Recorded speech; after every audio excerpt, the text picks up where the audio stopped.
శ్రీరామనవమి. ఈ శ్రీరామనవమిలోపు ఎవరైతే ఈ పవిత్ర కథను వింటారో వారి అదృష్టం వర్ణించటం ఎవరితరం కాదు. వారికి అదృష్టం పడుతుంది. వారు మట్టి పట్టిన బంగారమే అవుతుంది. తెలిసి తెలియక చేసిన మహాపాపాలైనా పోతాయి. ఇక మీ ఇంట్లో అన్ని శుభాలే కలుగుతాయి. మరి శ్రీరామనవమిలోపు ఏ కథను వింటే మన దరిద్రం మొత్తం పోతుందో ఈ వీడియోలో తెలుసుకుందాం. పూర్వం ఒక పట్టణం ఉండేది. అది కష్టసుఖములకు నిలయమై ఉండేది. ఆ పట్టణంలో కేశవభట్టు అను విప్రుడు కూడా ఉండేవాడు. కేశవభట్టు మహాదరిద్రుడు. భార్యాబిడ్డలను పోషించలేక అతను దేశాంతరాలకు పోయాడు. ఆ విధంగా దేశాంతరాలకు పోతూ ఉండగా అతనికి మధ్యలో ఒక అడవి వచ్చింది. అక్కడ కొంతమంది ఋషులు తపస్సు చేసుకుంటూ ఉన్నారు. వారిని చూసి కేశవభట్టు సమీపంలోనున్న చెరువులో స్నానం చేసి ఆ ఋషుల దగ్గరకు వచ్చి చేతులు జోడించి నమస్కరించాడు. ఇక వారు తపస్సు పూర్తయిన తరువాత కేశవభట్టును చూసి, నీవెవరు? పులులు సింహాలు సంచరించు ఈ అడవికి ఎందుకు వచ్చావు అని అతన్ని అడిగారు. అప్పుడు కేశవభట్టు ఇలా అన్నాడు, నా పేరు కేశవభట్టు. నేనొక దరిద్ర బ్రాహ్మణుడను. భార్యాపుత్రులను పోషించలేక దేశాంతరము వెళ్ళుచుండిని. ఇలా వెళ్తూ ఉండగా తమరి దర్శనం కలిగింది. మీ దర్శనం వల్ల నేను ధన్యుణ్ణి అయ్యాను అని చెప్పి ఇక నేను పొయ్యి వస్తాను అన్నాడు. అప్పుడు వారు ఇలా అన్నారు, నీ భార్యా పిల్లలు నిన్ను నమ్మి జీవిస్తూ ఉన్నారు. వారిని వదిలి రావచ్చునా అని అన్నారు. అంతేకాదు కేశవభట్టుతో వారు ఇలా చెప్పారు, నీకు మేమొక రాముని కథను చెప్తాము. ఈ కథ విని రామునికి పూజ చేసుకొని ఈ కథను చదువుకొన్నచో నీకు సకల సౌభాగ్యాలు సుఖాలు కలుగును. కష్టములలో ఉన్నవారు ఈ కథను చదువుకుంటే వారి కష్టాలు పోయి సుఖంగా ఉంటారు. పెండ్లి కాని వారికి పెండ్లి అవుతుంది. దరిద్రులు ధనవంతులవుతారు. చెవిటివారికి చెవుడు పోవును. గ్రుడ్డివారికి కండ్లు వచ్చును. శరీరంలో ఏ జాడ్యమునను పోవును. శత్రువులు మిత్రువులవుతారు. పోయిన పదార్థాలు చేతికి వస్తాయి. తీర్థయాత్ర ప్రాప్తి కలుగుతుంది. దైవదర్శనం కలుగుతుంది.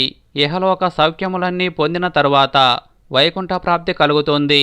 నీవు 5 గురువారాలు 5 ఆదివారాలు క్రమం తప్పక సవాసేరు గోధుమ పిండితో తగినంత నెయ్యి చక్కెర కలిపి 5 ఉండలను చేసుకొని శ్రీరాముల వారికి సకలోపచారములతో పూజ చేసి నైవేద్యం చెయ్యాలి అని చెప్పారు.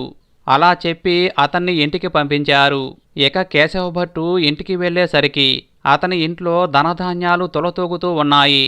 అప్పటి నుండి రాముల వారిని మరవకుండా పూజ చేయాలని అనుకున్నాడు. కొంతకాలం అయ్యేసరికి కేశవభట్టుకి కాశీకి పోవాలని అనిపించింది.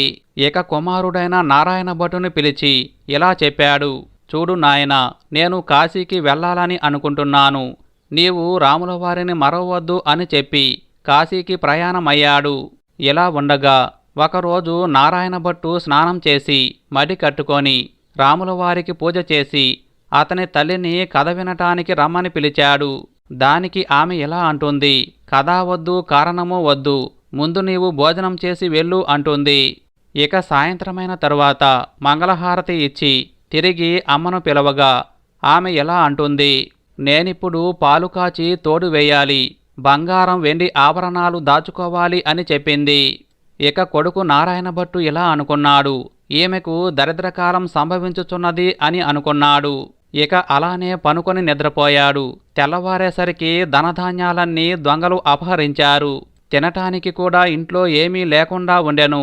ఇదంతా రాముల వారి మహిమ అని తలచి నారాయణ భట్టు ఎలుక కన్నంలో ఒక రాగి చెంబు దొరకగా దానిని తీసి యాయావారము చేసి వచ్చి గంజి కాసి దొన్నెలు కుట్టి వాటిల్లో పోసి తాను పిల్లలు త్రాగుతూ కాలం గడుపుతూ ఉన్నాడు. కొంతకాలమైన తరువాత కేశవభట్టు కాశీ నుండి తిరిగి వచ్చి ఇదంతా ఏందని అడిగాడు. ఇక నారాయణ భట్టు తండ్రితో ఇలా అన్నాడు, చూడు తండ్రి, నేను రాముల వారిని మరవలేదు. అమ్మ కథ వినలేదు, హారతి తీసుకోలేదు. అందుకే మనకి గతి ప్రాప్తించింది. నేను ఇక రాముల వారి దర్శనమైతే కాని నీరైనా త్రాగనని తండ్రితో చెప్పి చెల్లెల్ని తీసుకొని ఎవరికైనా కన్యాదానం చేస్తానని పోతూ ఉన్నాడు. అలా పోతూ ఉండగా త్రోవలో ఒక బ్రాహ్మణుడు ఎదురయ్యాడు. అతన్ని చూసి ఇలా అన్నాడు, ఓ విప్రుడా, నా చెల్లెల్ని కన్యాదానం చేస్తాను, చేసుకుంటావా అని అడుగ్గా అతను నాకు అక్కరలేదు అన్నాడు. మరికొంత దూరం పోగా కొందరు ఋషులు కనపడ్డారు. వారిని చూసి ఓ ఋషులారా, నా చెల్లెల్ని కన్యాదానం చేసుకుంటారా అని అడిగాడు. అందులో ఒకరు అతని చెల్లెల్ని గాంధర్వ వివాహం చేసుకున్నారు.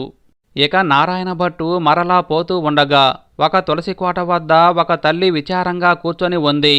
ఆమె దగ్గరకు వెళ్ళి ఇలా అన్నాడు, అమ్మా, ఎందుకు విచారంగా ఉన్నావు అని అడుగ్గా దానికి ఆమె ఇలా అంటుంది, నా భర్త కాశీ వెళ్ళాడు, నా కుమారుడు మధుకరము తెచ్చుటకై వెళ్ళి తిరిగి రాలేదు అంటుంది.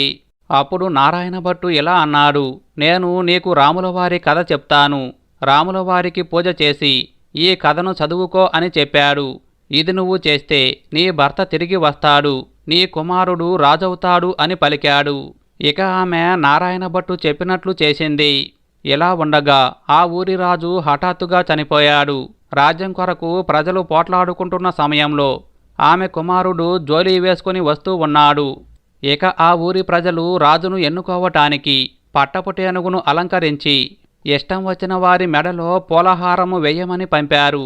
ఆ సమయంలో అటు వచ్చుతున్న ఆమె కుమారుడి మెడలో ఆ ఏనుగు పూలహారము వేసి అతన్ని తీసుకువచ్చి సింహాసనంపై కూర్చోబెట్టింది. ఎంతలో కాశీ నుండి ఆమె భర్త కూడా తిరిగి వచ్చాడు. పిల్లవారి తల్లిదండ్రుల కొరకు పల్లకి పంపించారు. తల్లిదండ్రులు అక్కడకు వచ్చి కొడుకుతో ఇలా అన్నారు, అయ్యా, ఎవరో బ్రాహ్మణుడు మనకు రాములవారి కథను ఉపదేశించాడు, అందువల్లనే మనకింత భాగ్యం కలిగింది అని చెప్పి అప్పటి నుండి మరొక వారు రాములవారిని పూజ చేస్తూ ఉన్నారు. ఇక నారాయణ భట్టు అలా వెళుతూ అలసిపోయి ఒక మర్రి చెట్టు కింద పనుకున్నాడు. ఇక సాక్షాత్తు రాములవారు బ్రాహ్మణ రూపంలో కనపడి, నీవెవరు, పులులు సింహాలు సంచరించు అడవిలో ఒంటరిగా ఎందుకు తిరుగుతున్నావు అని అడగ్గా దానికి నారాయణ భట్టు ఇలా అన్నాడు, నా పేరు నారాయణ భట్టు, నేను రాములవారిని చూడబోతున్నాను, అయినా నా సంగతి మీకెందుకు అని అన్నాడు. దానికి ఆ ముసలి బ్రాహ్మణుడు, నేను రాముడను అని ముసలి బ్రాహ్మణుడు చెప్పాడు. దానికి నారాయణ భట్టు ఇలా అన్నాడు, రాముడవని నీకేమి గుర్తు అని అడుగ్గా ఇక శంఖచక్ర పీతాంబరధారి అయి కోదండపాణిధారుడై సీతా సమేతుడుగా రాములవారు ప్రత్యక్షమయ్యారు. ఇక నారాయణ భట్టు ఎంతో సంతోషించి దగ్గర్లోనున్న చెరువులో స్నానం చేసి రాములవారికి ప్రదక్షిణ నమస్కారాలు చేసి ఇలా అన్నాడు, రామా, నాకు దర్శనమిచ్చితివి, ఇలాగే నా తల్లిదండ్రులకు కూడా దర్శనమియ్యి స్వామి అని పలికాడు. దానికి రాములవారు ఇలా అన్నారు, నేను భక్త పరాధీనుడను, భక్తుల ఎండ్లలోనే నివసిస్తాను, వారిని ముందుండి నడిపిస్తాను అని రాములవారు పలికారు. ఇక ఇంటికి వెళ్ళేసరికి ధనధాన్యములు ఎప్పటివలే తొలతూగుతూ ఉన్నాయి. తల్లిదండ్రులు అతనికై ఎదురుచూస్తూ ఉన్నారు. ఇక నారాయణ భట్టు వారితో ఇలా అన్నాడు, రాములవారు వస్తూ ఉన్నారు అని చెప్పాడు. ఇక వారు పట్టణమంతా అలంకరించి ముత్యాల ముగ్గులు పెట్టి రత్నాల తోరణములు కట్టి వెండి పీటలు బంగారు పీటలు వేసి ఏనుగులను అలంకరించి సిద్ధం చేసి అరటి స్తంభాలు కట్టి మామిడి తోరణములు కట్టి పంచభక్ష పరమాన్నాలతో నైవేద్యం చేసి రాములవారిని సీతా సమేతంగా ఊరేగించి మంగళహారతులిచ్చి సకల ఉపచారములతో పూజ చేశారు. ఇక ఋషులు కేశవభట్టుకు చెప్పిన ఈ కథను కేశవభట్టు నారాయణ భట్టుకు చెప్పాడు. నారాయణ భట్టు దేశమంతటా చెప్పిన కథ మనం ఇప్పుడు చెప్పుకుంటున్నాము. కావున ఓ రామచంద్ర, కేశవభట్టు నారాయణ భట్టు ఎంట ఉన్నట్లే మా ఎంట ఉండి మమ్మల్ని రక్షింపుము. ఈ కథను ఈరోజు ఎవరైతే విన్నారో వారు ఎంతో అదృష్టవంతులు. ఇక ఈరోజు తప్పక వినవలసిన మరి ఒక కథ గురించి విందాం. పూర్వకాలంలో కళింగ రాజ్యాన్ని విక్రమవర్మ అనే రాజు పరిపాలిస్తూ ఉండేవాడు. విక్రమవర్మ ఎంతో గొప్ప రామభక్తుడు. తన దేశాన్ని రామరాజ్యంలా తీర్చిదిద్దాలని ప్రయత్నించేవాడు. విక్రమవర్మ పాలనలో రాజ్యం ఎంతో సుభిక్షంగా ఉండేది. తాను నమ్ముకున్న ఆ శ్రీరామచంద్రుడే ఈ రాజ్యాన్ని కాపాడుతున్నాడని తలచి ప్రతి సంవత్సరం శ్రీరామనవమి ఉత్సవాలు ఎంతో భక్తి శ్రద్ధలతో నిర్వహించేవాడు. వాడవాడలా శ్రీ సీతారాముల కళ్యాణం ఎంతో వైభవంగా జరిగేది. దేశమంతా ఆ 10 రోజులు పండుగ వాతావరణం నెలకొని ఉండేది. అన్ని భోగభాగ్యాలు ఉన్నప్పటికీ విక్రమవర్మకి సంతానం లేకపోవటం ఎంతో బాధాకరంగా ఉండేది. సంతానం కోసం రాజదంపతులిద్దరూ ఎన్నో పూజలు చేశారు, ఎన్నో పుణ్యక్షేత్రాలు దర్శించారు. కానీ ఫలితం లేకుండా పోయింది. రోజులిలా జరుగుతుండగా ఒకనాటి రాత్రి విక్రమవర్మకి కలలో ఒక శిథిలమైనటువంటి ఆలయం కనిపించింది. అదేమిటో రాజుకు అర్థం కాలేదు. మరునాడు ఉదయం విక్రమవర్మ ఆస్థానంలో పురోహితుని పిలిచి తనకు వచ్చిన కల గురించి చెప్పాడు. ఆ కలకు అర్థం ఏమై ఉంటుంది అని అడిగాడు. పురోహితుడు కనులు మూసుకొని ధ్యానించి రాజుతో ఇలా అన్నాడు. రాజా, నీకు కలలో కనిపించింది పురాతనమైన శ్రీరామచంద్రుల వారి ఆలయం. ఇది మన దేశంలోనే ఎక్కడో ఉండి ఉంటుంది. నీవు ఆ ఆలయాన్ని తిరిగి చక్కగా కట్టిస్తానని మొక్కుకుంటే మీకు తప్పక చక్కటి సంతానం కలుగుతుంది అని అన్నాడు. మరి ఆ ఆలయం ఎక్కడిదో ఎలా తెలుస్తుందని రాజు అడుగగా ఆ పండితుడు ఎలా అన్నాడు, ఈ విషయం కొన్ని రోజుల్లోనే తెలుస్తుంది అని అన్నాడు. ఇక విక్రమవర్మ పురోహితుడు చెప్పింది విని శ్రీరామచంద్రుల వారిని మనసులో ప్రార్థించి తనకు సంతానం కలిగితే ఆ ఆలయం మళ్ళీ కట్టిస్తానని మొక్కుకున్నాడు. ఇది జరిగిన కొన్ని రోజులకే మహారాణి గర్భవతి అయి చక్కటి కుమారుణ్ణి ప్రసవించింది. అతడికి రామవర్మ అని నామకరణం చేసి అల్లారుముద్దుగా పెంచుకోసాగాడు. కాలక్రమంలో రాజు శ్రీరామచంద్రుల వారికిచ్చిన మాట మర్చిపోయాడు. ఒకరోజు ఒక గ్రామాధికారి వచ్చి తన గ్రామంలో గల పురాతన రామాలయాన్ని తిరిగి కట్టాలి అని, దానికి ధనం కావాలని అడిగాడు. అలాగేనని అన్నాడే కాని విక్రమవర్మ అతడికి ధనం పంపించడం కూడా మర్చిపోయాడు. తాను ఇదివరిలో శ్రీరామచంద్రుల వారికిచ్చిన మాట కూడా గుర్తుకు రాలేదు. ఇలా ఉండగా ఒకనాడు కొడుకు రామవర్మకు తీవ్రమైన అనారోగ్యం కలిగింది. రాజవైద్యులు ఎవరూ ఆ జబ్బు ఏమిటో కనిపెట్టలేకపోయారు. ఇంతలో ఆ దేశానికి ఒక సాధువు వచ్చాడు. మహామంత్రి ఆ సాధువును రాజమందిరానికి రప్పించి రాజకుమారుడు రామవర్మకు వచ్చిన అనారోగ్యం గురించి అడిగాడు. అప్పుడు ఆ సాధువు మహారాజు విక్రమవర్మతో ఇలా అన్నాడు. రాజా, నీ దేశంలో శ్రీరామగిరి అనే ఊరుంది. అక్కడ ఉన్న శ్రీరామచంద్రుణ్ణి అర్చిస్తే నీ పిల్లవాడిలో మార్పు వస్తుంది అని అన్నాడు. ఇక విక్రమవర్మ మరునాడే బయలుదేరి శ్రీరామగిరికి వెళ్ళి అక్కడ వేంచేసి ఉన్న శ్రీ సీతారామచంద్రుల వారిని దర్శించి తిరిగి ప్రయాణమయ్యాడు. మధ్యలో కీకారణ్యం వచ్చింది. చీకటి పడటంతో తన పరివారంతో రాత్రి అక్కడే విశ్రమించాడు. ఒక రాత్రివేళ ఎక్కడి నుండి వచ్చిందో కాని ఒక కోతి వచ్చి మహారాజు పక్కనే దూకింది. ఎంతమంది భటులు ఉన్నా తన గూడారంలోకి ఆ కోతి ఎలా వచ్చిందో ఆ రాజుకు అర్థం కాలేదు. అది రాజు చెయ్యి పట్టుకొని ముందుకు లాగసాగింది. విక్రమవర్మ ఒక్కసారిగా భయకంపితుడైనప్పటికీ ఆ కోతి ఏదో చెప్తుంది అనుకున్నాడు. ఆ కోతి రాజుని గోడారం నుండి బయటకు తీసుకువచ్చి అరణ్యంలోకి తీసుకువెళ్ళసాగింది. రాజు ఏమీ అనక దాని వెంటే వెళ్ళాడు. అలా కొంత దూరం వెళ్ళగానే ఎదురుగా ఉన్న కోతి పక్కనే ఉన్న చెట్టుపైకి దూకి క్షణంలో మాయమైంది. 2 అడుగులు ముందుకు వేసిన విక్రమవర్మకు ఒక అద్భుతం కనపడింది. కొన్ని సంవత్సరాల క్రితం తన కలలో కనపడిన శ్రీరాముల వారి శిథిలాలయం గుర్తుకు వచ్చింది. సందేహం లేదు, ఆ కలలో కనపడింది ఇదే, ఈ ఆలయమే అని మహారాజు వెంటనే ఆనాడు శ్రీరామచంద్రుల వారికిచ్చిన మాటను గుర్తుకు తెచ్చుకున్నాడు. తనకు ఆలయం చూపించింది సాక్షాత్తు రామభక్తుడైన ఆంజనేయుడిగా గ్రహించాడు. ఇక తిరిగి గోడారానికి వచ్చిన రాజు మహామంత్రికి జరిగిన సంగతి చెప్పాడు. ఉదయమే అందరూ ఆలయం వద్దకు వెళ్ళారు. మహారాజు ఆ ఆలయాన్ని వెంటనే తిరిగి కట్టించాడు. తిరిగి నగరం చేరుకున్న విక్రమవర్మకు కుమారుడు రామవర్మ పూర్తి ఆరోగ్యవంతుడై కనపడ్డాడు. ఆ శ్రీరామచంద్రుల వారికిచ్చిన మాట నిలబెట్టుకోకపోవటం వలనే అనారోగ్యం కలిగిందని గ్రహించాడు. ఆ స్వామి అనుగ్రహం తిరిగి కలిగినందుకు సంతోషించాడు. ఇక రాజాజ్ఞ ప్రకారం ఆ అరణ్యంలోని శ్రీరాముల వారి ఆలయం అద్భుతంగా నిర్మింపబడింది. అక్కడికి చేరుకోవటానికి చక్కటి మార్గం కూడా ఏర్పాటు చేయటం జరిగింది. ఒక మంచి ముహూర్తంలో శ్రీ సీతారాముల వారి మూర్తులు పునః ప్రతిష్ఠింపబడ్డాయి. కొద్ది కాలంలోనే అది ఎంతో మహిమగల పుణ్యక్షేత్రంగా ప్రసిద్ధి పొందింది. అక్కడ కొలువై ఉన్న శ్రీ సీతారామచంద్రులు తమను సేవించిన వారికి సర్వ సౌభాగ్యాలు అనుగ్రహించే అమృతమూర్తులుగా పేరొందారు. ఈ కథను ఈరోజు ఎవరైతే విన్నారో వారు ఎంతో అదృష్టవంతులు. ఇక మీ ఇంట్లో అన్నీ శుభాలే. రామాయణ మహాకావ్యం ప్రకారం జనక మహారాజు విశ్వామిత్రునితో వచ్చిన రామ లక్ష్మణులను, వారితో వచ్చిన ఋషులను తన భవనానికి తీసుకొని వచ్చాడు. విశ్వామిత్రునికి పూజలు చేశాడు. వారితో జనక మహారాజు ఇలా అన్నాడు. ఓ విశ్వామిత్ర మహర్షి, రామలక్ష్మణులారా, మీకు ఇదే మా స్వాగతం. తమరికి ఏం కావాలో నన్ను ఆజ్ఞాపించండి, తక్షణమే నెరవేరుస్తాను అని పలికాడు. దానికి విశ్వామిత్రుడు, ఓ జనక మహారాజా, నీ వినయ విధేయతలకు ఎంతో సంతోషించాము. వీరు రామలక్ష్మణులు, యాగ సంరక్షణ కోసం తీసుకువచ్చాను. వీరు అయోధ్య చక్రవర్తి అయిన దశరథ మహారాజు పుత్రులు. వీరు నీ వద్దనున్న శ్రేష్టమైన ధనుస్సును చూడాలని అనుకుంటున్నారు. కాబట్టి నీవు వారికి ధనుస్సును చూపించు. వారు ఆ ధనుస్సును చూసి తిరిగి అయోధ్యకు వెళ్ళిపోతారు అని అన్నాడు.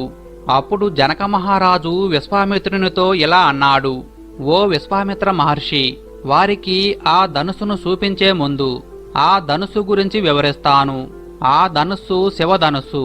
పూర్వము దక్షయజ్ఞ సమయంలో ఆ మహాశివుడు తనకు యజ్ఞములో ఆవిర్భాగము ఇవ్వనందున ఆ మహాశివుడు కోపించి ఈ శివధనుస్సును ధరించి దేవతలందరి శిరస్సులను ఖండించటానికి పూనుకున్నాడు. అప్పుడు దేవతలందరూ ఈశ్వరుని ప్రార్థించి క్షమించమని వేడుకున్నారు. అప్పుడు ఈశ్వరుడు దేవతలను క్షమించాడు. ఆ సమయంలో ఆ మహాశివుడు ఎత్తిన శివధనుస్సును ఎక్కడ ఉంచాలా అని ఆలోచించి పరమశివుడు ఆ ధనుస్సును నిమిచక్రవర్తి వంశంలో 6వ వాడైన దేవరాతుని వద్ద ఉంచాడు. ఆ దేవరాతుడు మా పూర్వీకుడు. ఆ ప్రకారం ఈ శివధనుస్సు మా భవనంలో ఉన్న పూజా మందిరంలో వంశపారంపర్యంగా పూజలందుకుంటూ ఉంది. ఆ విధంగా ఒకసారి నేను యజ్ఞం చెయ్యాలని సంకల్పించాను. యజ్ఞశాల నిర్మించటానికి భూమిని దున్నుతున్న సమయంలో అప్పుడు నాగేటి చాలులో నాకు ఒక శిశువు దొరికింది. ఆమెను అల్లారుముద్దుగా పెంచుకుంటున్నాను. ఆమె పేరు సీత. ఆమె అయోనిజ. అయోనిజ అంటే మానవులకు పుట్టిన పుత్రిక కాదు అని అర్థం. సీతకు యుక్త వయసు వచ్చినది. ఆమెను వివాహమాడటానికి ఎంతోమంది రాజకుమారులు ప్రయత్నించారు. కాని సీతను వివాహమాడేవాడు అత్యంత పరాక్రమవంతుడు అయి ఉండాలనే ఒక నియమం పెట్టాను. ఆ విధంగా సీతాదేవిని వివాహమాడేవాడు గొప్ప వీరుడై ఉండాలని అనుకున్నాను. అందులో భాగంగా సీతను వివాహమాడటానికి వచ్చిన రాజులకు నేను ఈ ధనుసును చూపించి దానిని ఎక్కుపెట్టమన్నాను. ఆ వచ్చిన వారందరిలో ఏ ఒక్కడూ కూడా శివధనుస్సును ఎక్కుపెట్టటం అటుంచి కనీసం కదల్చలేకపోయారు. అందువల్ల నేను సీతను ఇచ్చి ఎవరికీ వివాహం చెయ్యలేదు. అలా నేను వివాహం చెయ్యలేదని ఆ రాజులందరూ నా మీద కోపగించుకొని యుద్ధానికి వచ్చారు. నా రాజ్యాన్ని ముట్టడించారు. నా వద్ద ఉన్న సైన్యం వారిని ఆపలేకపోయింది. ఆ విధంగా సంవత్సర కాలం గడిచింది. నా రాజ్యంలో ఉన్న అత్యవసర వస్తువులు ధాన్యం తరిగిపోయాయి. ప్రజలు ఆహారం కోసం అలమటించారు. అప్పుడు నేను తపస్సు చేసి దేవతలను ప్రార్థించాను. దేవతలు నా ప్రార్థన మన్నించి నాకు సైన్యాన్ని సమకూర్చారు. నేను ఆ సైన్యంతో ఆ వచ్చిన రాజులందర్నీ ఓడించి పారిపోయేలా చేశాను. దేవతా సైన్యం దాటికి తట్టుకోలేక శత్రురాజులు తలొక దిక్కుకు పారిపోయారు. ఓ విశ్వామిత్ర మహర్షి, ఇదే ఈ శివధనుస్సు వృత్తాంతం. నేను శివధనుస్సును రామలక్ష్మణులకు చూపిస్తాను. రాముడు ఆ శివధనుస్సును ఎక్కుపెట్టగలిగితే అన్నమాట ప్రకారం నేను నా కుమార్తె సీతను రాముడికి ఇచ్చి వివాహం జరిపిస్తాను అని జనక మహారాజు విశ్వామిత్రునితో అన్నాడు. దానికి విశ్వామిత్రుడు ఇలా అన్నాడు, ఓ జనక మహారాజా, నీవు చెప్పినది అంతా విన్నాము. విన్నంతనే శుభములు కలిగే శివధనుస్సు వృత్తాంతం చక్కగా వివరించావు. నీ వద్దనున్న శివధనుస్సును రాముడికి చూపించండి అన్నాడు. ఇక వెంటనే జనక మహారాజు పూజామందిరంలో పూజలందుకుంటున్న ఆ శివధనుస్సును తీసుకురమ్మని సామంతులను ఆజ్ఞాపించాడు. జనకుని ఆజ్ఞను అనుసరించి సామంతులు 8 చక్రములు గల ఒక వాహనం మీద అమర్చి ఉన్న ఆ శివధనుస్సును 5,000 మంది మహాబలకాయులు ఆ వాహనాన్ని ఎంతో కష్టం మీద లాక్కొని వచ్చారు. ఇక జనకుడు విశ్వామిత్రుని రామలక్ష్మణులను చూసి ఇలా అన్నాడు, ఓ విశ్వామిత్ర మహర్షి, ఈ శివధనుస్సు మాకు వంశపారంపర్యంగా వచ్చింది. దీనిని ఎంతోమంది రాజులు రాజకుమారులు కనీసం కదల్చలేకపోయారు. రాజులే కాదు, దేవతలు గంధర్వులు అసురులు కూడా దీనిని కదల్చలేకపోయారు. కాబట్టి ఈ శివధనుస్సును ఎత్తుటకు కాని ఎక్కుపెట్టుటకు కాని మానవ మాతృలకు సాధ్యం కాదు. కావున శివధనుస్సును చూడండి అని చూపించాడు. ఇక విశ్వామిత్రుడు రాముని వంక చూసి, రామా, ఈ ధనుస్సును చూడు అన్నాడు.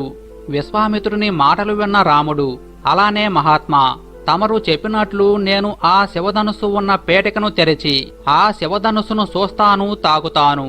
ఆ శివధనుస్సును ఎత్తటానికి నాకు శక్తి ఉంటే దానిని ఎక్కుపెట్టడానికి ప్రయత్నిస్తాను అన్నాడు. ఇక రాముడు శివధనుస్సు దగ్గరకు వెళ్లి నమస్కరించి శివధనుస్సును అవలేలగా ఎత్తి పట్టుకున్నాడు. ఇక అక్కడ ఉన్నవారందరికీ చెమటలు పట్టాయి. అందరూ భయంతో చూస్తున్నారు. ఆ అద్భుత దృశ్యాన్ని ఎంతో శ్రద్ధగా, ఏం జరుగుతుందనే ఉత్సాహంతో, కొంత భయంతో చూస్తున్నారు. రాముడు ఆ శివధనుస్సును ఏమాత్రం శ్రమపడకుండా ఎక్కుపెట్టాడు. ఆ ధనుస్సుకు ఉన్న నారిని పట్టుకొని తన చెవిదాకా లాగాడు.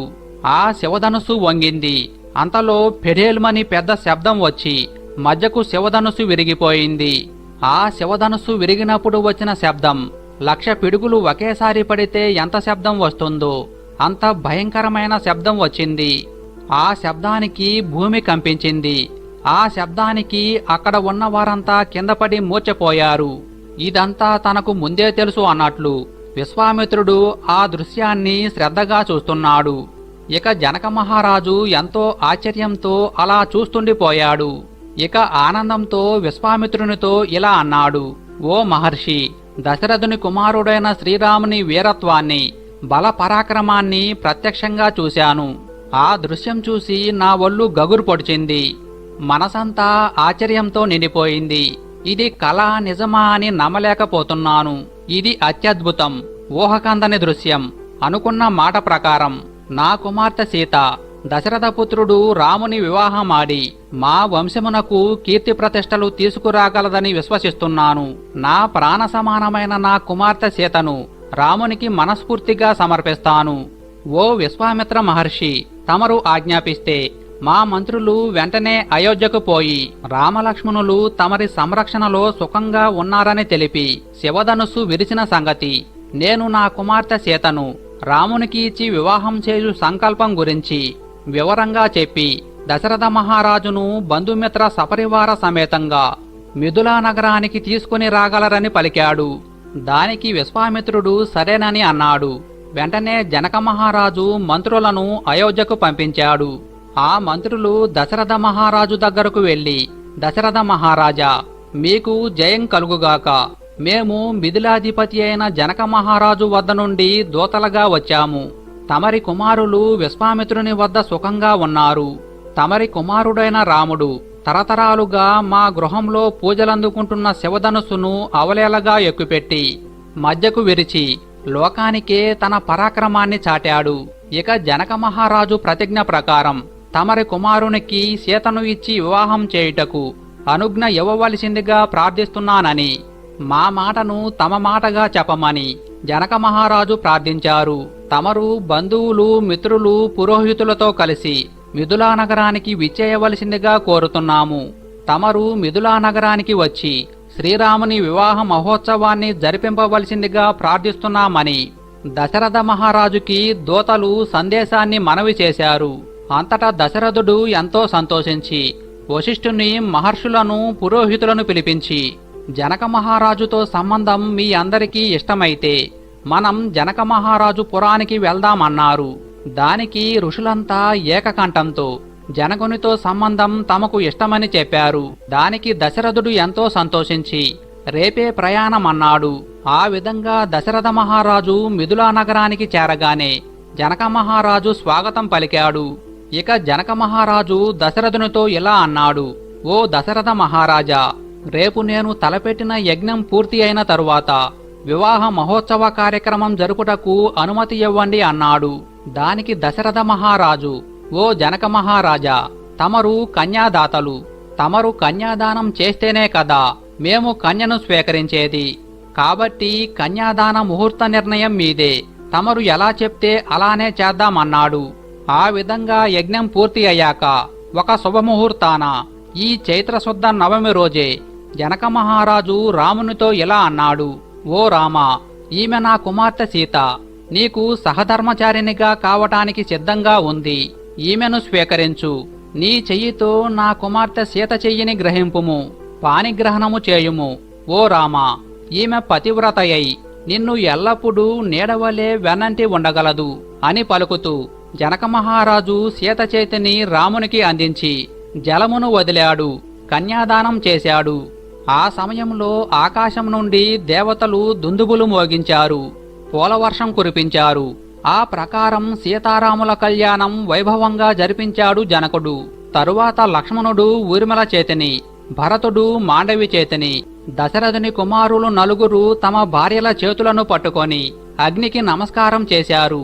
ఆ విధంగా రామ లక్ష్మణ భరత శత్రుఘ్నుల వివాహం అంగరంగ వైభవంగా జరిగింది. ఈ పురాణ కథను ఈ రోజు వినటం లేదా చెప్పటం లేదా చదవటం వల్ల సకల శుభాలు కలుగుతాయి. జన్మల పాపాలు పోయి కోటి జన్మల పుణ్యం వస్తుంది. విన్నంతనే జన్మల పాపాలు పోయే వాల్మీకి రామాయణంలోని బాలకాండలోని ఈ చిన్న కథ తెలుసుకుందాం. కౌశికి అనే బ్రాహ్మణ దంపతుల కుమారుడి పేరు అగ్నిశర్మ. ఆ అగ్నిశర్మకి చదువు అనగా వేదములు మొదలైనవి సరిగ్గా అబ్బలేదు. ఆ రాజ్యంలో క్షామం వచ్చి ఎవరూ ఎవరికి దాన ధర్మములు చేయటం లేదు. కాబట్టి అగ్నిశర్మ తన భార్య పిల్లల్ని తల్లిదండ్రులతో సహా అరణ్యానికి వెళ్ళి అక్కడ దొరికే కందమూలాలు తేనెలాంటివి తెచ్చుకొని బ్రతుకుతున్నాడు.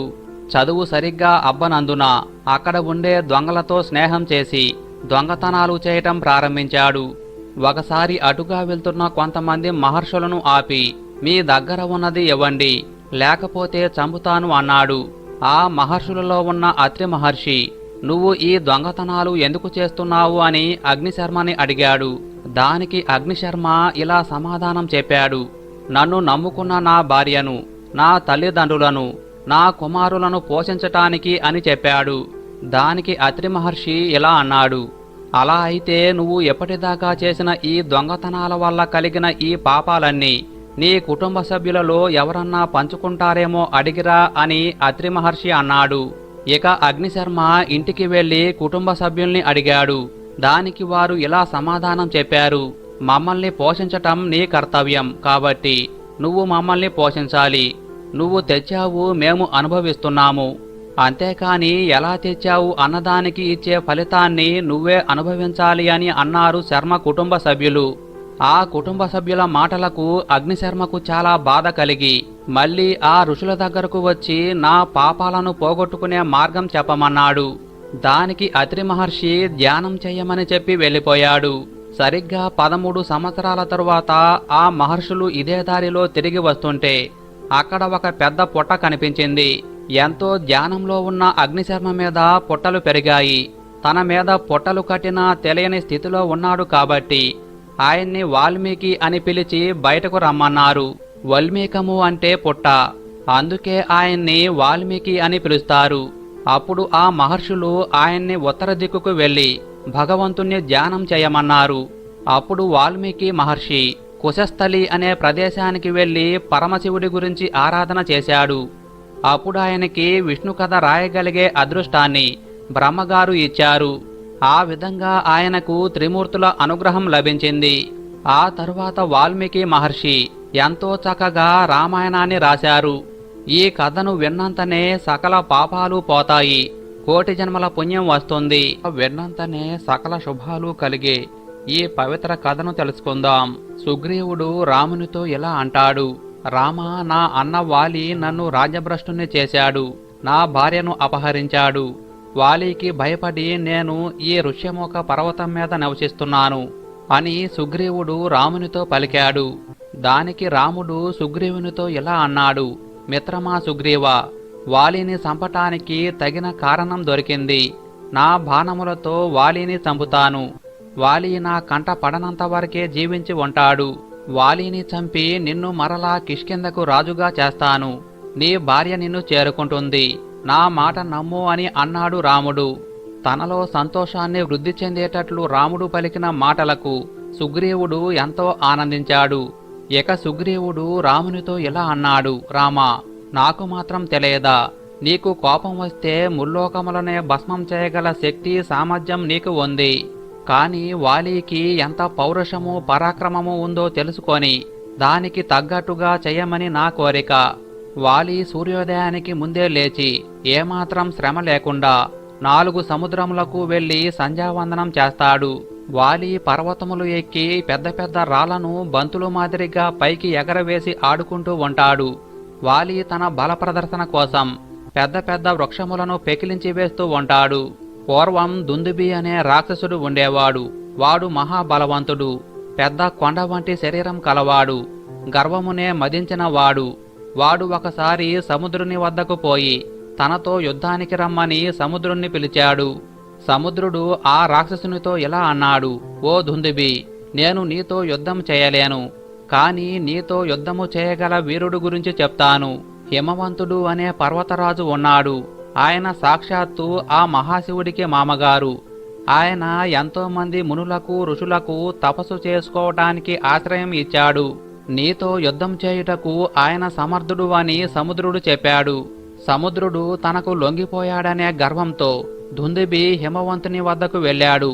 హిమవంతుని పర్వత శిఖరములను పగలగొట్టాడు, నలుమూలలకు విసిరివేశాడు.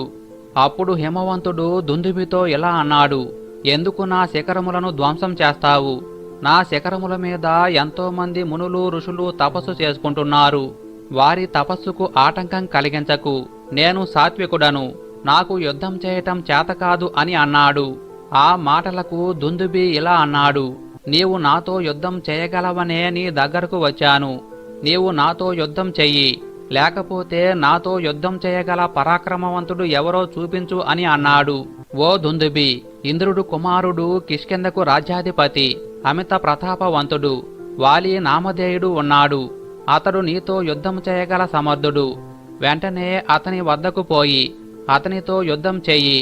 కాని ఇంతవరకు యుద్ధంలో వాలిని ఎవరూ గెలవలేదు, అది గుర్తుపెట్టుకో అని చురక అంటించాడు హిమవంతుడు. ఇక దుందుబికి మరింత కోపం పెరిగింది. మారు మాట్లాడకుండా దుందుబి వాలి వద్దకు వెళ్ళాడు. దుందుబి మహిష రూపం ధరించాడు. కిష్కింధపుర ద్వారం వద్ద నిలిచి పెద్ద పెద్దగా రంకెలు వేశాడు. పక్కనే ఉన్న వృక్షములను పెకిలించాడు. సింహద్వారములను తన కొమ్ములతో కుమ్ముతున్నాడు. దుందుబి చేస్తున్న ఆగడాలు అంతఃపురంలో ఉన్న వాలి దృష్టికి వచ్చాయి. వాలి తన అంతఃపుర స్త్రీలతో కలిసి బయటకు వచ్చాడు. దుందుబిని చూశాడు. ఇక వాలి దుందుబితో ఇలా అన్నాడు, ఓ దుందుబి, నువ్వు నీ సంగతి నాకు తెలుసు, కాని వెళ్ళి నీ ప్రాణాలు కాపాడుకో. నాతో అనవసరంగా యుద్ధం చేసి నీ ప్రాణాలు మీదకు తెచ్చుకోకు అని వాలి అన్నాడు. ఆ మాటలకు దుందుబికి కోపం వచ్చింది. ఇక దుందుబి వాలితో ఇలా అన్నాడు, వాలి, అంతఃపుర స్త్రీల ముందు ప్రగల్భాలు పలకకు. ధైర్యం ఉంటే నాతో యుద్ధం చెయ్యి, లేకపోతే ఓడిపోయానని ఒప్పుకొని అంతఃపురానికి వెళ్ళు. నీకు మరొక అవకాశం ఇస్తున్నాను. రాత్రి అంతా నీ అంతఃపుర స్త్రీలతో కామసుఖాలు అనుభవించు. నీ వాళ్ళందరికీ వీడ్కోలు చెప్పు. నీ కిష్కింధను ఆఖరిసారిగా తనివి తీరగా చూసుకో. మరలా ఇంకొకసారి కామభోగాలు అనుభవించు. రేపు ఉదయం నా దగ్గరకు రా, నాతో యుద్ధం చెయ్యి. నా చేతిలో నీకు చావు తప్పదు. రేపటిదాకా ఎందుకు సమయం ఇస్తున్నానంటే, ప్రస్తుతం నీవు మద్యం మత్తులో ఉన్నావు, అంతఃపుర స్త్రీలతో కామసుఖాలు అనుభవిస్తున్నావు. నీ చేతిలో ఏ ఆయుధమూ లేదు. ఆయుధములు లేని వాడిని, మద్యం మత్తులో ఉన్నవాడిని, ఏమరపాటుగా ఉన్నవాడిని, నీ వంటి బలం లేని వాడిని, ఓడిపోయిన వాడిని, నీలాగా కామసుఖములలో మునిగి తేలుతూ సగంలో లేచి వచ్చిన వాడిని చంపటం మహాపాపమని నాకు తెలుసు. అందుకే రేపు ఉదయం రా అని గర్వంగా పలికాడు దుందుబి. ఆ మాటలకు వాలి నవ్వాడు.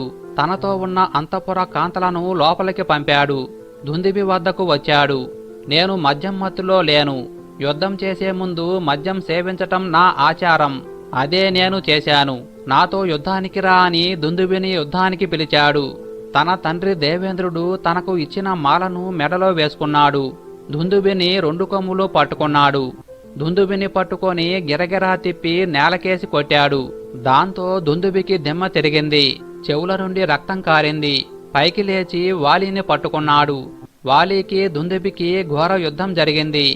ఒకరిని ఒకరు పిడికిలతో గుద్దుతూ, కాళ్ళతో తన్నుతూ, వృక్షములు బండరాళ్ళు ఒకరి మీదకు ఒకరు విసురుకుంటూ యుద్ధం చేశారు.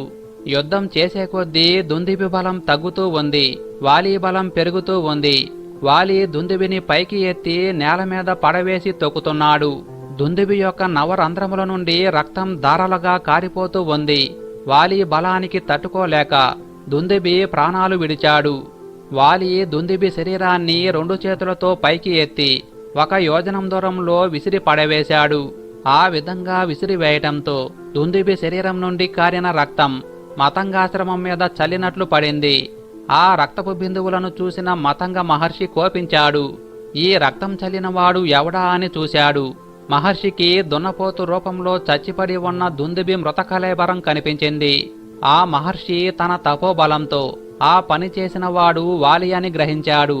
అనవసరంగా ఆ రాక్షసుని మృతకళేబరాన్ని తన ఆశ్రమ ప్రాంతంలో విసిరివేసిన వాలిని శపించాడు.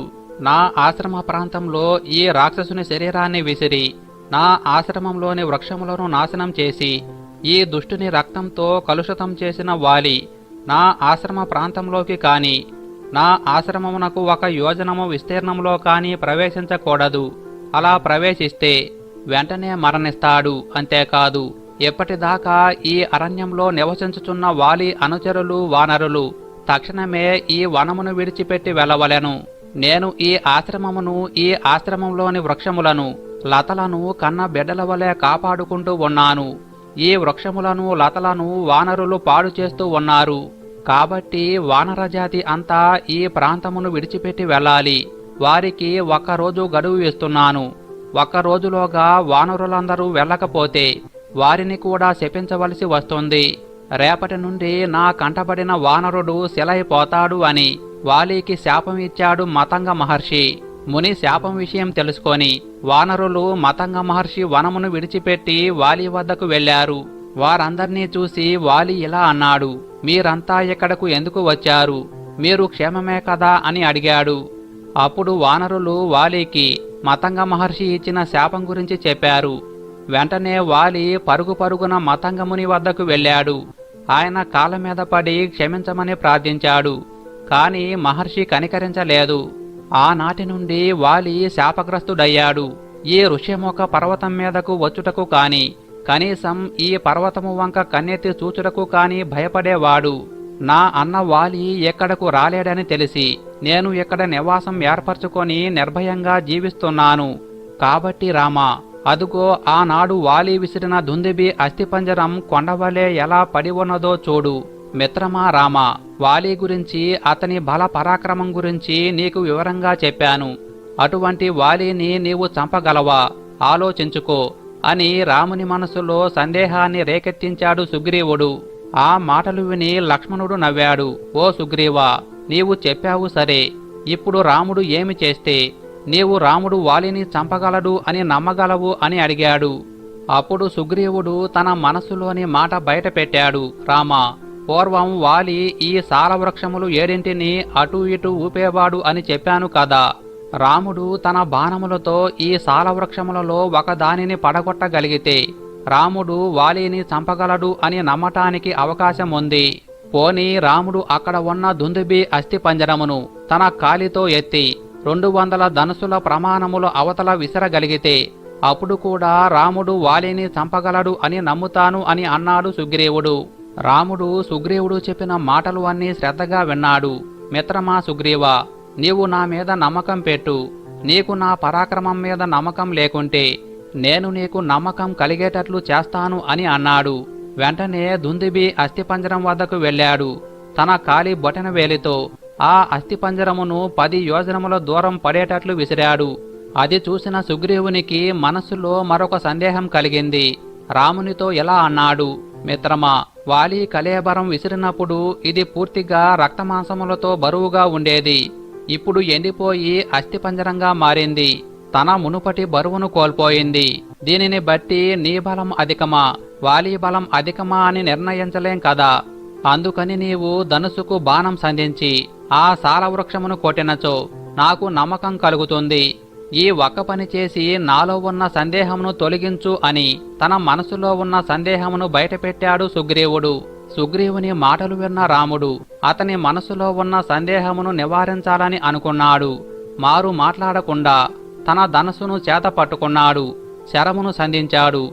ఒకే ఒక్క బాణంతో ఒక్క సాలవృక్షమును కాదు, వరుసగా ఉన్న 7 సాలవృక్షములను పడగొట్టాడు. అది చూసి సుగ్రీవునికి నోట మాట రాలేదు. ఆశ్చర్యపోయాడు. తాను ఒక్క వృక్షమును కొట్టమంటే 7 వృక్షములను కొట్టాడు. ఇక సుగ్రీవుడు రాముని కాళ్ళ మీద పడి సాష్టాంగ నమస్కారం చేశాడు. ఆ విధంగానే రాముడు వాలిని వధించి సుగ్రీవుణ్ణి రాజుగా చేశాడు. ఆ తరువాత వానర సైన్యంతో వారధి కట్టి లంకకు చేరి రావణాసురుణ్ణి వధించి సీతను తీసుకువచ్చాడు. ఈ కథను విన్నంతనే సకల శుభాలు కలుగుతాయి. ఇలాంటి పవిత్రమైన రోజు రాముడి జన్మరహస్యం గురించి తెలుసుకుంటే జన్మల పాపాలు పోయి కోటి జన్మల పుణ్యం వస్తుంది. ఇది విన్నంతనే కోటి రెట్ల పుణ్యఫలం కలుగుతుంది. ఆ శ్రీరాముడి అనుగ్రహం కలుగుతుంది. కలియుగంలో కొడుకు అంటే రాముడిలా ఉండాలని ప్రతి తండ్రి, శిష్యుడంటే రాముడిలా ఉండాలని ప్రతి గురువు, భర్త అంటే రాముడిలా ఉండాలని ప్రతి ఇల్లాలు, అన్నదమ్ములంటే రామ లక్ష్మణుల్లా ఉండాలని ప్రతి తల్లిదండ్రులు, భార్యాభర్తలంటే సీతారాముల్లా ఉండాలని ప్రతి సమాజం, రాజ్యమంటే రామరాజ్యంలా ఉండాలని ప్రతి పౌరుడు నేటికీ కోరుకుంటాడు. అయోధ్యకు రాజైన దశరథునికి 3 భార్యలు. వారు కౌసల్య, సుమిత్ర, కైకేయి. ఆయనకు ఉన్న బాధ అంతా సంతానం గురించే.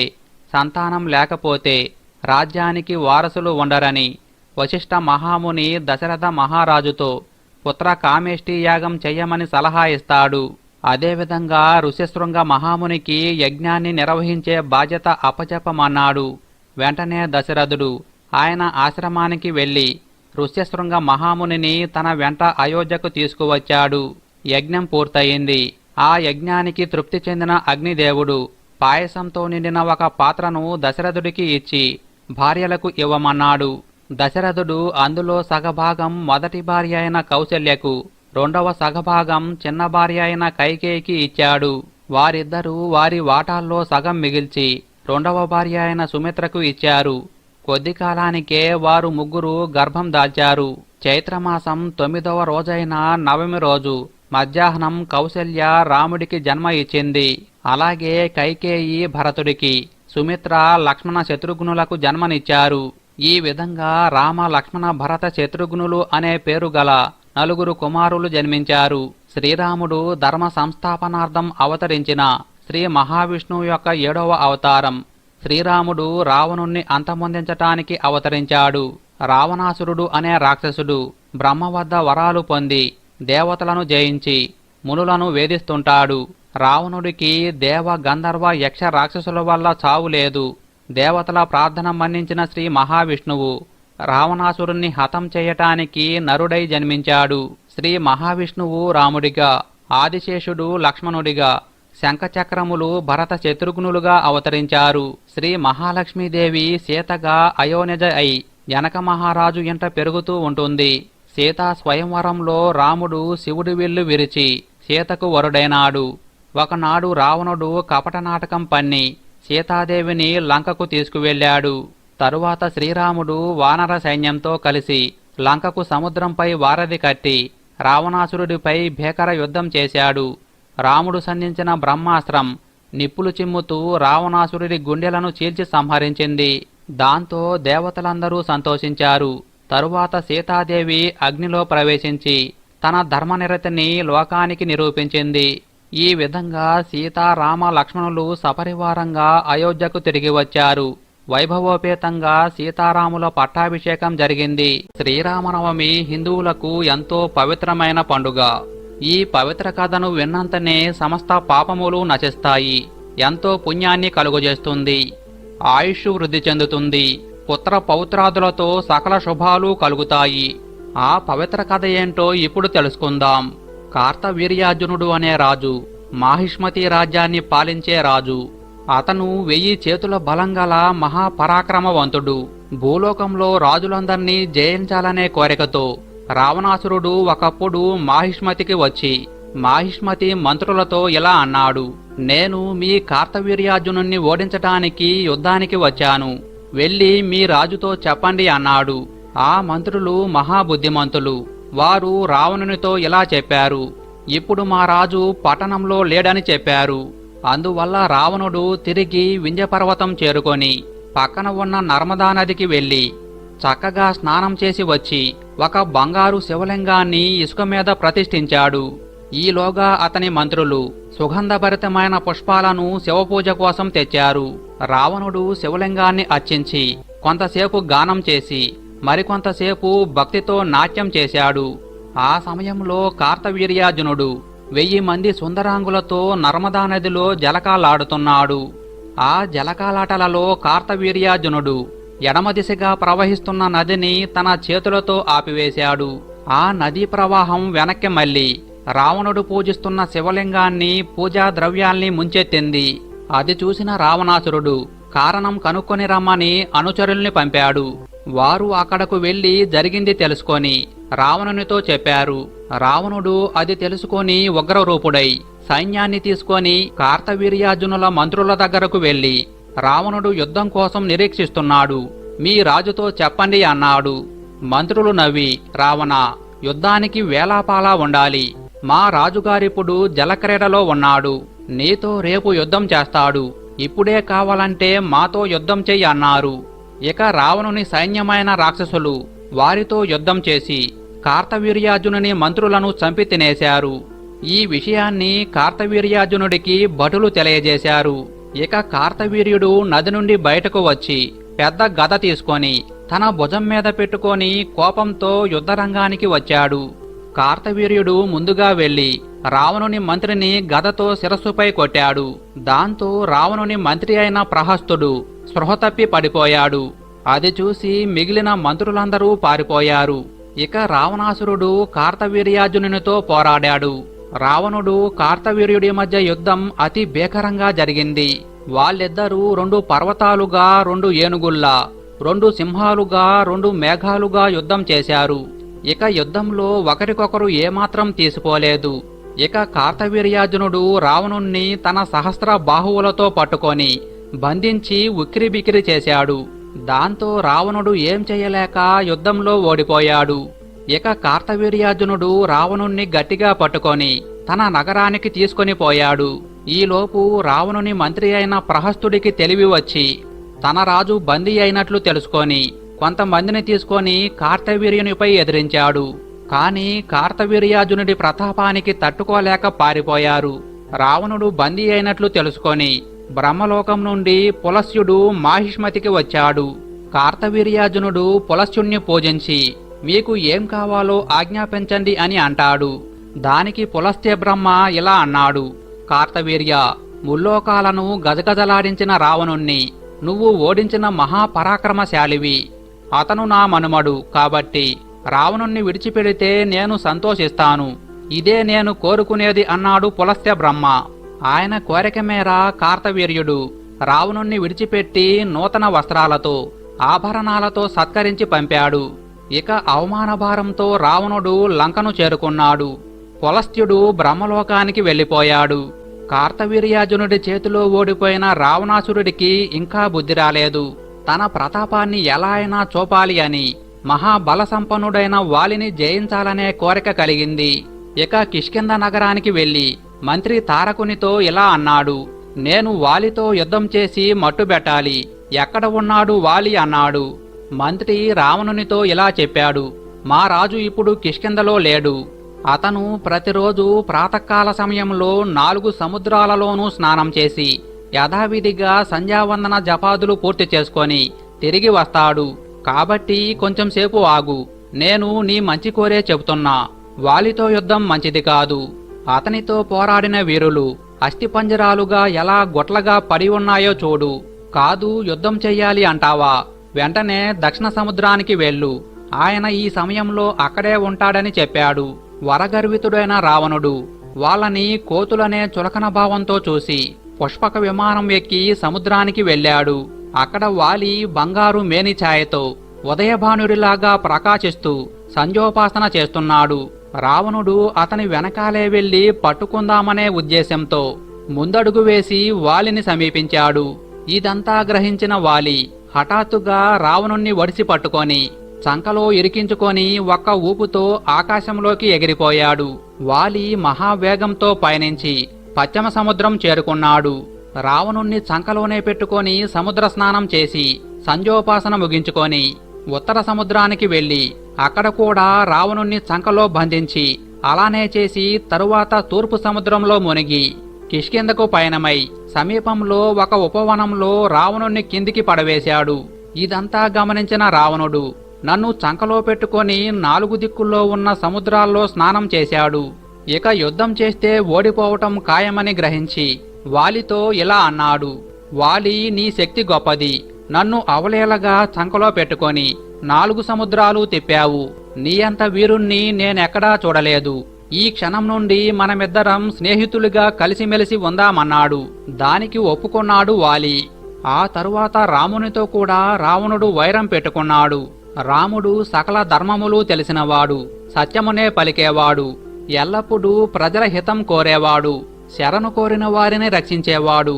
రాముడు తనను తాను రక్షించుకుంటూ తన వారిని కూడా రక్షించేవాడు. అలాంటి రాముడు సీతా లక్ష్మణ సమేతంగా అడవికి వెళ్తుంటే అయోధ్య ప్రజలు రామునితో పాటు గంగానది దాకా వచ్చారు. తరువాత రాముని మాట ప్రకారం తిరిగి అయోధ్యకు వెళ్లారు. ఆ విధంగా అరణ్యానికి వచ్చిన రామునికి రావణునితో వైరం ఏర్పడేలా చేసింది. ఆ అరణ్యంలో సంచరిస్తున్న రావణుని చెల్లెలు శూర్పణఖ రామలక్ష్మణులను కామించింది. అది గ్రహించిన లక్ష్మణుడు ఆమె ముక్కు చెవులు కోసి పంపుతాడు. అందుకు రావణాసురుడికి కోపం వచ్చి మారీచుని సాయంతో రాముని లక్ష్మణుణ్ణి దూరంగా పంపాడు. మాయోపాయంతో రావణుడు సీతను అపహరించాడు. జటాయువు ద్వారా రామలక్ష్మణులు సీతను రావణుడు అపహరించాడు అని తెలుసుకున్నారు. ఆ విధంగా హనుమంతుని పరిచయం. సుగ్రీవునితో స్నేహం చేశాడు. సుగ్రీవునికి సీతాదేవి అపహరణ గురించి చెప్పాడు. సుగ్రీవుడు రామునితో తనకు తన అన్న వాలికి ఉన్న వైరం గురించి చెప్పాడు. రాముడు వాలిని సంహరిస్తానని చెప్పాడు. కాని రాముడు వాలిని సంహరించగలడా అనే సందేహం సుగ్రీవునికి వచ్చింది. వాలి చేతిలో ఓడిపోయిన వారి ఎముకల గుట్టలను రాముడికి చూపించాడు సుగ్రీవుడు. ఆ శవాల గుట్టలో దుందుబి అనే రాక్షసుని శరీరం కూడా ఉంది. రాముడు ఆ రాక్షసుని శరీరాన్ని తన కాలిగోటితో 10 యోజనాల దూరం పడేటట్లు విసిరాడు. అంతేకాదు, ఒక్క బాణంతో 10 మద్ది చెట్లను కూల్చాడు. అప్పుడు సుగ్రీవునికి రాముని మీద నమ్మకం కుదిరింది. ఆ విధంగా వాలి సుగ్రీవుల యుద్ధంలో రాముడు వాలిని తన బాణంతో సంహరించాడు. ఆ విధంగా సుగ్రీవునితో వానర సైన్యంతో హనుమంతునితో కలిసి వారధి నిర్మించి లంకను చేరి రావణునితో యుద్ధం చేసి రావణాసురుణ్ణి సంహరించాడు. తరువాత సీతారామ లక్ష్మణులు అయోధ్యకు చేరి రాముడు పట్టాభిషిక్తుడయ్యాడు. రాముని పాలనలో ప్రజలందరూ ధర్మబద్ధంగా నడుచుకున్నారు. కాబట్టే అది రామరాజ్యం అయింది. శ్రీరామచరిత్ర అతి పవిత్రమైంది. విన్నంతనే సమస్త పాపములు నశింపజేస్తుంది. ఎంతో పుణ్యాన్ని కలుగజేస్తుంది. ఆయుష్ వృద్ధి అవుతుంది. పుత్ర పౌత్రాదులతో సకల శుభాలు కలుగుతాయి.